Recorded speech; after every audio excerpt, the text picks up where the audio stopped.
Je vais vous raconter ce que racontait mon père il y a très longtemps. Mais avant tout, nous allons chanter.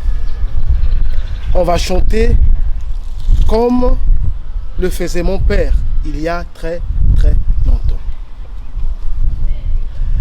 Quand il était content et quand il était bien debout, il chantait. Et il chantait, il chantait. Il chantait toujours quand il était content.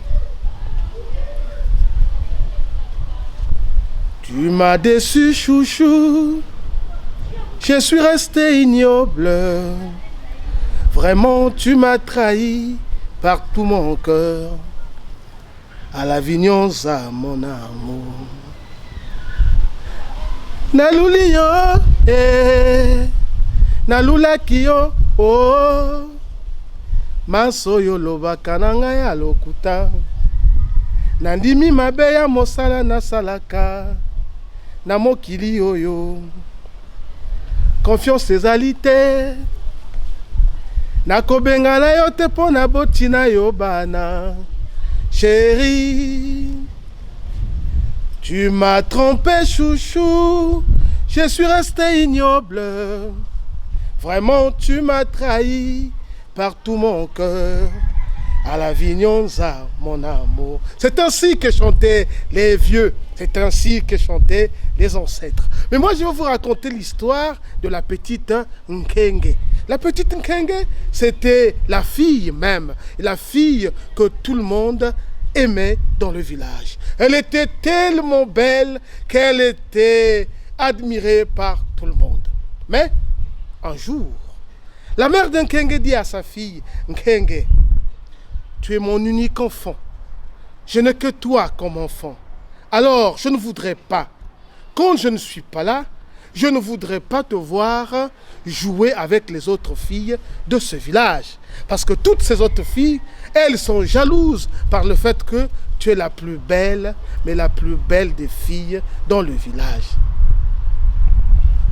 Alors, chaque fois que ces filles du village venaient voir Nkenge pour aller jouer comme toutes les autres filles, Nkenge disait toujours aux autres, moi, ma maman m'avait interdite de jouer avec les filles du village.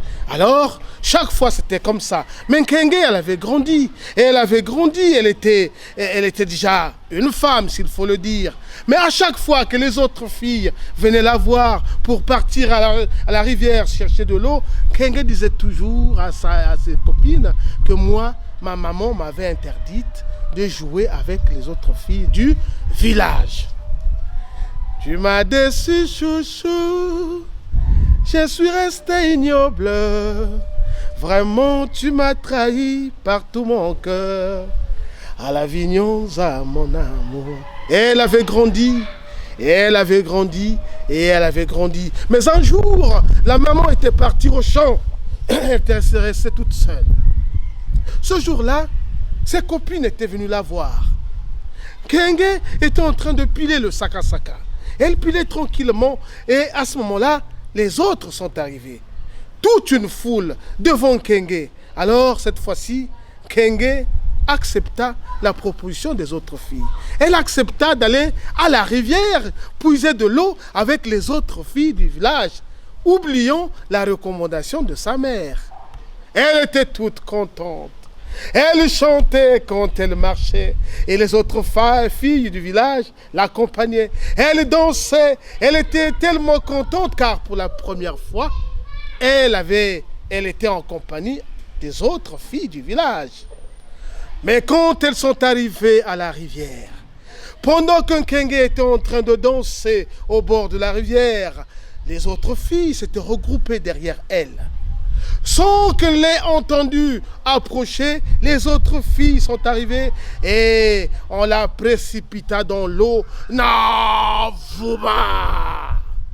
Et Nkenge se noya. Aussitôt, les autres filles remplirent vite leurs récipients, entrèrent immédiatement au village avec des récipients chargés sur la tête et elles se dirent entre elles que personne ne devrait dire ce qui s'était passé à la rivière. Nkenge avait donc disparu. Mais le soir, quand la maman était rentrée du champ, elle appela sa fille. Nkenge! Nkenge! Nkenge ne répondait pas. Nkenge! Nkenge! Elle ne répondait pas. Elle avait finalement disparu. Mais la maman, en toute bonne africaine qui se respecte, elle commença à pleurer sa fille. Elle avait pleuré toute seule. Aussitôt, les voisines étaient en train de venir. Elle pleurait si bien que ça commençait à attirer tout le monde. Et elle avait pleuré une fois, et elle avait pleuré 2 fois, et elle avait pleuré 3 fois. Finalement, Nkenge avait disparu. 1 semaine était passée, 2 semaines, bientôt 1 mois.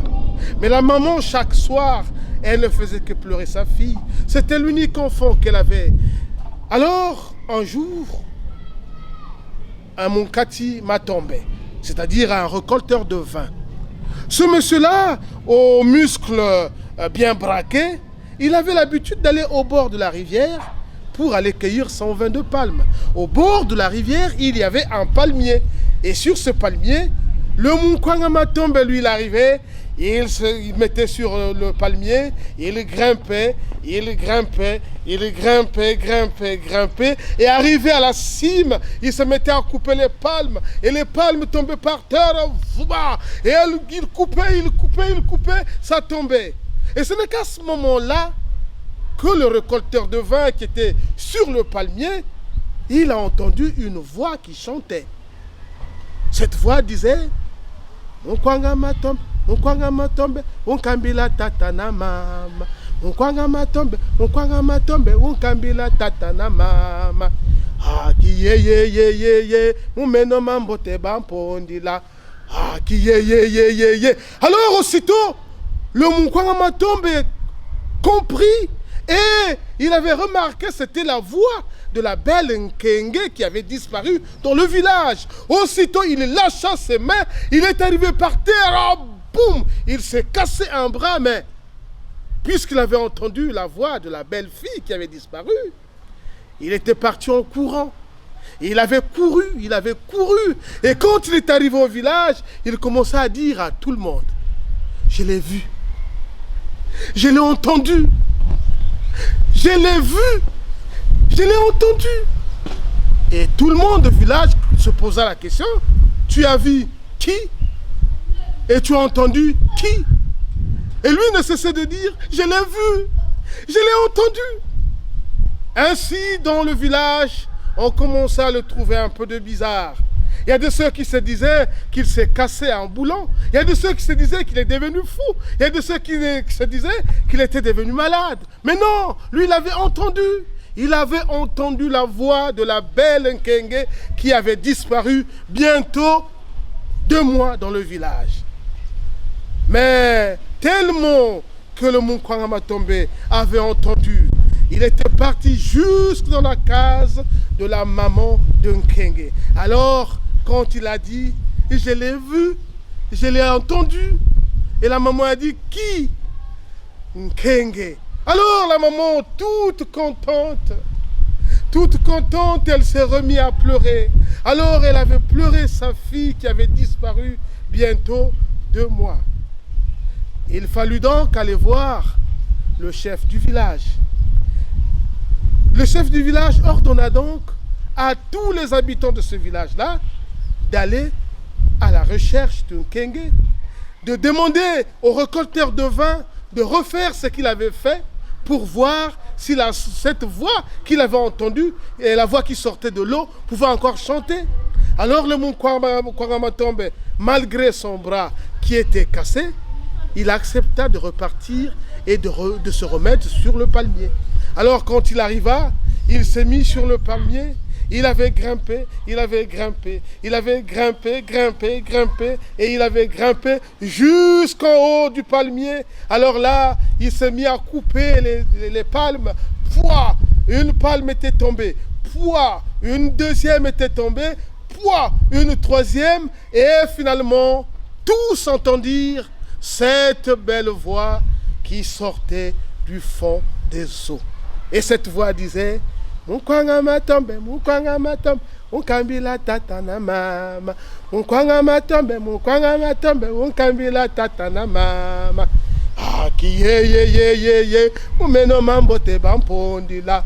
Ah, qui ye. Alors là, le chef du village ordonna à toutes les mamans, à toutes les belles filles du village, à tous les jeunes garçons et même les vieux du village d'aller chercher des récipients pour vider la rivière, pour sauver cette belle fille qui s'était fait prisonnière par le génie des eaux.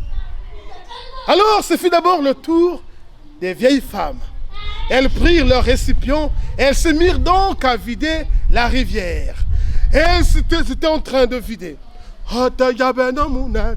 Pokipo, hataya bena munete, pokipo, hataya bena munete, poki, yabena munete, poki, yabena munete, poki, hataya bena munete, poki. Elles étaient en train de vider l'eau. L'eau avait baissé jusqu'au niveau des genoux. Mais elles étaient fatiguées. Elles n'en pouvaient plus. Alors, les jeunes filles prirent donc la relève. Elles prirent les récipients. Elles rentrèrent dans l'eau pour essayer de vider la rivière. Mais quand les jeunes filles sont arrivées, elles ont pris les cuvettes, les récipients pour vider l'eau. Alors là, elles se sont mises à chanter.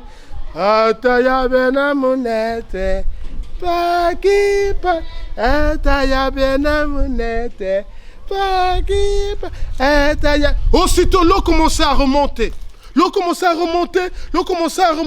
Alors, les vieilles femmes, quand elles virent que l'eau était en train de remonter, elles reprirent vite les récipients, elles rentrèrent vite dans l'eau, elles se mirent donc à vider de l'eau.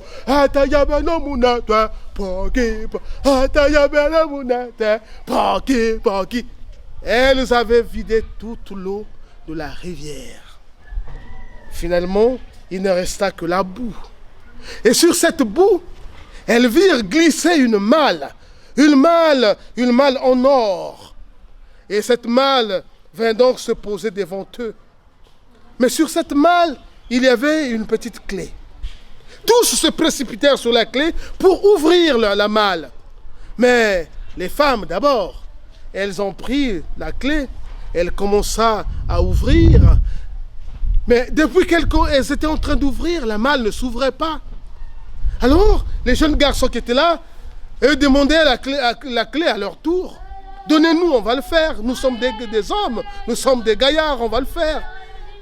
Ils avaient pris la clé, mais finalement, eux aussi n'avaient pas pu ouvrir la malle. Le paralytique était juste à côté de lui, il était arrivé.